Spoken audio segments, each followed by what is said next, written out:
ஆமா, எதற்கு அழைத்தாய்? சரி,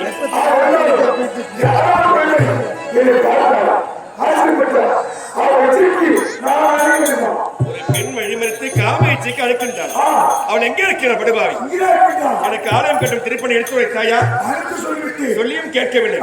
அப்படி படுபாவி எங்கே இருக்கிறான்? என் தாய் நினைத்தால் வருகை கொடுத்தான். அப்படியா?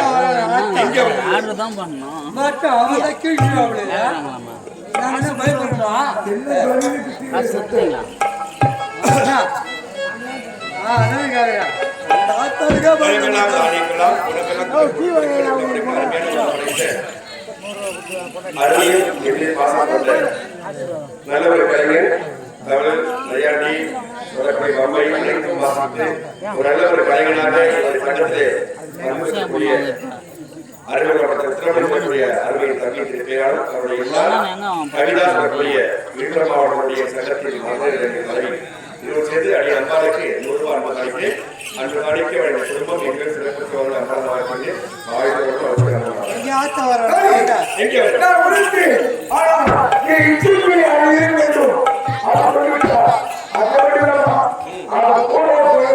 ஒரு ஆடவன் அவன் சொல்கின்றான்,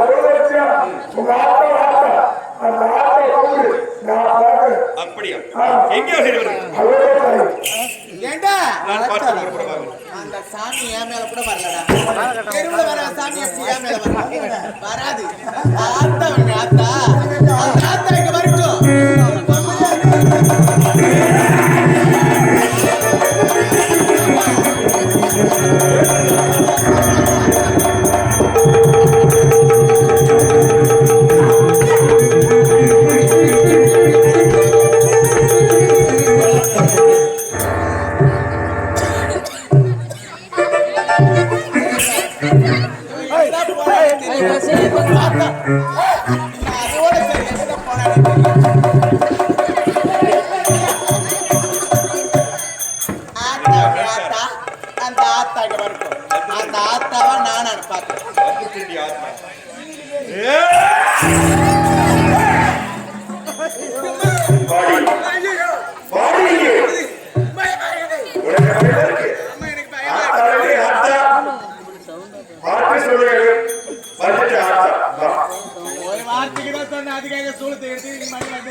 எனக்கு பயமா இருக்குது. எனக்கு பயமா இருக்கு. மரமாட்டா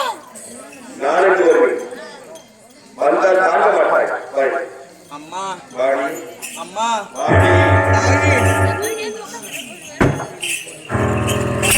ஐயோ ஐயோ பயமா இருக்கு.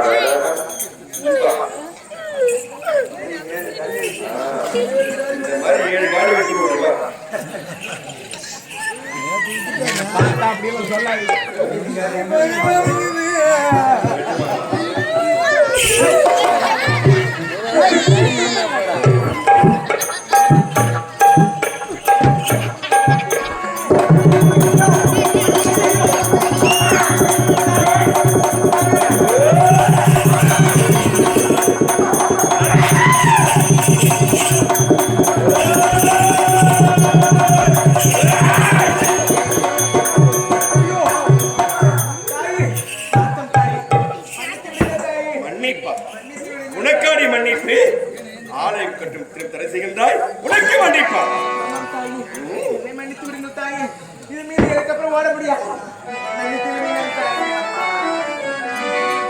சந்தன மழைகளில் புலி கட்டி போடி நாயனி கண்களறி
யார் நீ? எங்கிருந்து வருகின்றாய்? அவனையே தடை செய்கின்றாய். யார் நீ? தாய் இருந்தாலும் மாணவராக போட்டேன். மாணவராக வீரவருக்கு முறைவர்கள் ஒட்டப்பட்டவர்கள் என்று பேராக ஆட்சி என்று சொல்வார்கள். தாய் மந்திரவாதியின் மகன் அதனால் மம்மதியோடு ஆடிக்கொண்டிருக்கிறார். அப்படியெல்லாம் அவன் யார்? என்னுடைய மகன், என்னுடைய பிள்ளை. அவனை காவலை சிக்க அழைக்கின்றார். சரியா போச்சு. அம்மா அவங்க யாரு? என்னுடைய பிள்ளை. உங்க பிள்ளையா? ஆமாண்டி. உங்க மகனா? ஆமாண்டி. அத்தை. யாருக்கு யாரு அத்தை? உலக மகா சக்தி நாளுக்கு அத்தையா? அறிகட்டவனை இதுவா எனக்கு ஆலயம் கட்ட திருப்பணி கொண்டிருக்கிறார். உன்னை மறந்து கொண்டால் ஆலயம் கட்ட திருப்பணி நடைபெற்றது. அவளை மறந்து போகும் நாள் போக முடியாது. அவரை நான் எப்பொழுது பார்த்தேன். மனதால் அவரை நான் நினைப்பேன். ஏனென்றால் நான் இறந்துவிடுவேன். அவர் இல்லாத வாழ்க்கை எனக்கு வாழ்க்கை கிடையாது. எனக்கு வாழ்க்கை கிடையாது. நான் அவரை எப்பொழுது பார்த்தேன். மனதால் அவரை நான் மறக்க வேண்டும் என்று ஒரு எண்ணம் இருக்கின்றது. மணந்தால் அவனைத்தான் மணப்பேன். இல்லை என்றால் இறைப்பெண் சாகத் தொடங்கின்றார். 10 மாதம் சுமந்து பெற்றெடுத்து ரத்தத்தை பாலாக்கி சீராட்டி பாலூட்டி வளர்த்த ஒரு தாய் எனக்கு தேவை கிடையாது. மண் ஆவணம் தொட்டி அழகு பார்த்து இளவரசை பட்டம் கொடுத்து அன்போடு வளர்த்துக் கொண்டிருக்கிற தந்தை எனக்கு தேவை கிடையாது. இந்த நாடு நகரம் நாட்டு மக்கள் எனக்கு தேவை கிடையாது. அம்மா எனக்கு நாட்களை தேவை கிடையாது. எனக்கு தேவை கிடையாது. என் நாட்டு மக்கள் எனக்கு தேவை கிடையாது. ஒருவர் இருந்தால் கட்டுப்போம். ஆமாம் கண்டதும் தான் இச்சலம் கண்டாய் மனமுடைந்தாய் அழுது ஆசைப்பட்டாய் அதன் பெற்றோரை மறக்கின்றாய். உன்னை போல போன ஊருக்கு போயிருந்தால் போகும். சீக்கிரம் ஊருக்கு நான் தவறாக சொல்லவில்லை தாய். ஒரு பெண்ணை எவ்வளவு கஷ்டப்பட்டு வளர்த்து ஆளாக்கி ஒரு நல்ல ஆடல் கரண்டித்து கொடுக்கணும். ஒவ்வொரு ஆத்தாலும் அப்ப நினைப்பாங்க. நீ என்ன பண்ற? எனக்கு ஆத்தாளி வேணும் அப்படி வேணா இவன் தான் வேண்டும் என்று இரவு பேச்சு பேசுகிறார். என்னடி நீங்கள் உலகாலுமா மகேஸ்வரி சக்தி தாங்களுக்கு தெரியாமல் எதுவும் கிடையாது. என் தாய்கள் இருக்கிறார்கள். கலாச்சார திருமணத்தை செய்து வைக்கிற ஒரு எண்ணம் எனக்கு இருந்ததா? எனக்கு திருமணத்தை செய்து வைக்கிற ஒரு எண்ணமே கிடையாது. என் தந்தையா ஏழை குடும்பத்திற்கு அனுமதி அல்லவா? அல்லது பலவாறு என் தந்தை ஏற்பட்டு வருகின்றார்கள். என் எதிர்காலத்தை பற்றி அவர்களுக்கு எண்ணம் இருந்திருக்கின்றதா? அதனால் தான் தாய் எனக்கான அவரை நானே தேர்ந்தெடுத்துக் கொண்டு அவரை பார்த்து மனதால் அவரை தான் நடக்க வேண்டும் என்று எண்ணத்தோடு இருந்திருந்தார்கள். நான் விடத்தக்க முடியாது. நான் தவறாக எண்ணத்தோடு நான் நினைக்கவில்லை தாயே. அம்மா அழகமான மந்திரத்தை வெற்றி கொண்டு நாட்டை ஆட்டி பெற்றுக் கொண்டிருக்கிறார். அப்படி மந்திரத்துக்கு அதிகாரி உடைய தந்தை மந்திரத்தை வைத்துக் கொண்டு மக்களை அடிவத்தில் வாழ்ந்து கொண்டிருக்கிறார். அப்படிப்பட்ட அவர் மந்திரமே கதிகரிக்கின்றார். மனைவியை வந்துவிட்ட அம்மாவை என் ஒரு பெண்ணிற்கு நினைச்சுவிட பார்க்கிறேன். எனக்கும் வயதாகிவிட்டது. அதனால் நான் மந்திர ஆடையை பாடுவேன். இது போல அழகான வாழ்வை பார்க்க முடியவில்லை. என் வாழ்க்கையை நானே தேடிக்கொள்ள வேண்டும் என்று அவர்கள் ஆசைப்பட்டிருக்கிறார். காலை திருப்பணி தலைவட்டு விடுவேன். உங்களுக்கு ஆலயம் கட்டுவதற்கு தான் அவர் இருக்கின்றார் என்றார். அது எனக்கு பங்கு இருக்கிறது. இருவருமே சேர்ந்து அந்த ஆலயத்தை கட்டுகின்றோம்.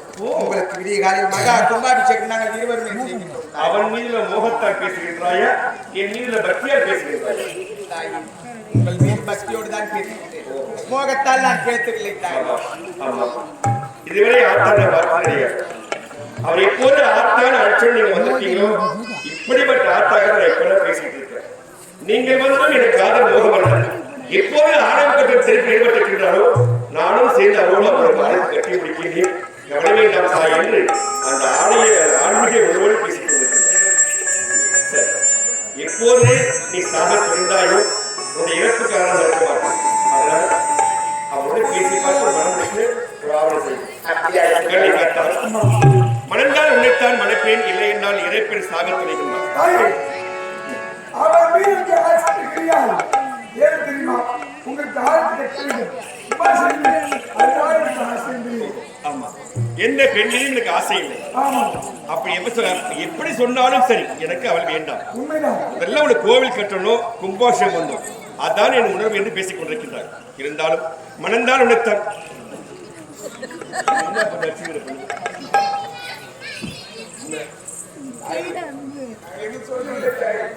காலேஜ் காலத்தில் நான்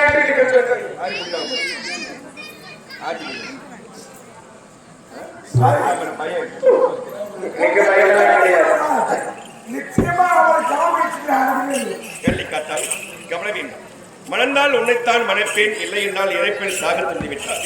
அதனால் நீ அவளை மணந்து கொண்டால் எந்த வன்னி மரத்தை நோக்கி சென்று கொண்டிருக்கின்றாயோ அந்த நாட்டுக்கு சொந்தக்காரியே அவள்தான். அவளை மனமுடித்துக் கொண்டால் அந்த வன்னி மரம் மிகவும் சுலோகம் பெற்றுவிடுவார். அதனால் நீ அவளை மணந்து கொள். எந்த வன்னி மரத்தை கொண்டு நான் முயற்சிக்கிறோம். அந்த வண்டி நான் சொந்தக்காரியா அவள்தான். நீங்க சொன்ன வார்த்தைக்காக நிச்சயமாக நான் கொண்டு வாங்க. இருவருக்கும் இப்போது திருமாங்கல்யம் சூட்டி திருமணம் முடியாது. காந்தர்வ திருமணம். உன் கருத்தை பிடித்து அவன் கருத்தில் ஒப்படைக்கப் போகின்றான். இன்று முதல் இந்த கள்ளிக்காத்தானும் அருணாட்சியும் கணவன் மனைவி இந்த முத்துமாரி நடத்தி வைக்கின்ற தெய்வீக திருமணம் காந்தர்வமனம் கொண்டு வர. ஓம் நம சிவாய. ஓம் நம சிவாய.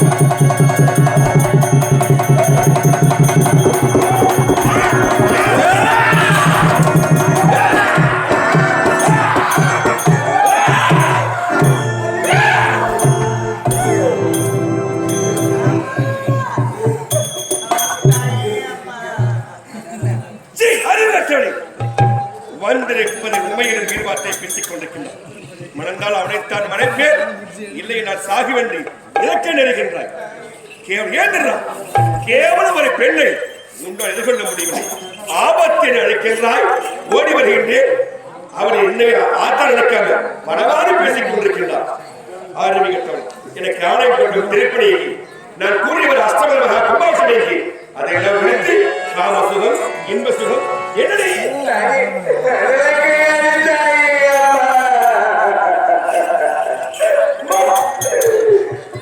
நீங்க சொல்ல முடியாது. ஆசை கிடையாது. தங்கள் ஆளுக்கு கட்டி உன்னை பற்றி எனக்கு தெரியும். இருந்தாலும் நடந்த திருமணம் நடந்தது. எப்போது ஒரு பெண்ணின் கருத்தை பிடித்து ஒரு கருத்தை ஒப்படைத்து விட்டேனோ அவள் கற்பினரை கெட்டிவிட்டது. உன் கற்பினரை கிட இந்த கற்பகமால் காரணமாக இருக்க மாட்டேன். நடந்த திருமணம் நடந்தது. இருவரும் கணவன் மனைவி. ஆனால் எனக்கு மட்டும்தான் கணவன் மனைவி. இந்த ஊராருக்கும் உலகத்தாருக்கும் நீங்கள் கணவன் மனைவி என்ற உறவை தவிர்க்க வேண்டும். இன்ப சுகத்தை தவிர்க்க வேண்டும். நாளை அதிகாலை ஆலயத்தை அமைத்து நான் கூறியவாறு அஷ்டமந்தன மகா கும்பாபிஷேகம் செய்து முடித்த பிறகுதான் அந்த புதிய ஆலயத்தில் இருவருக்கும் மணமகன் திருமாங்கல்யம் சூட்டு திருமணத்தை நானே நடத்தி வைப்பேன். அதுவரை இருவரும் அண்ணன் தங்கை போல் பழக வேண்டும். இவர்களுக்கு அண்ணன் முறை, இவர்களுக்கு தங்கை முறை. ஒரு காலம் காமலோடு கணவன் மனைவி திருத்திருக்கிற உனக்கு என்ன வேணும்? அண்ணன். உனக்கு என்ன வேணும்? சபாஷ். இப்படி இருவரும் அந்த உறவோடு பழகுங்கள். ரொம்ப செய்யும் முறைதான். நானே திருமாங்கல்யம் சூட்டு திருமணத்தை நானே நடத்தி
அவன் சிவனே என்று என் கணவர் கதியா இருந்தாலும் நீ சும்மா விட மாட்டான்.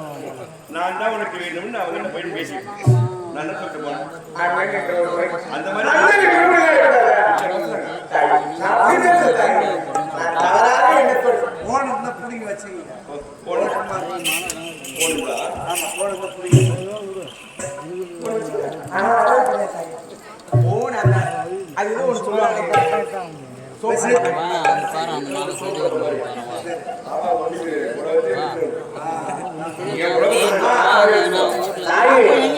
அன்னைக்கு ஒரு முறையோடு தான் முடியாது. தவறாக இல்லை தாய்.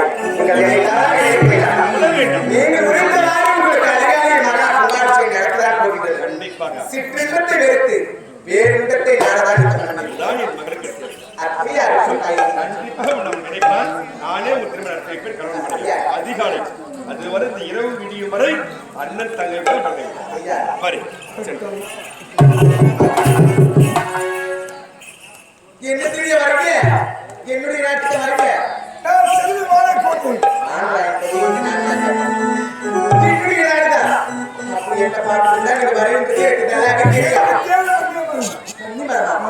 என்னங்க அந்த வண்டி மேல கையில எனக்கு சாதாரணமாக நெருங்க முடியாது அதுக்கு 2 காலம் தேடி ஆமா ஒரு ஐயனார் மற்றொரு ஆசிரியர் இருப்பார்.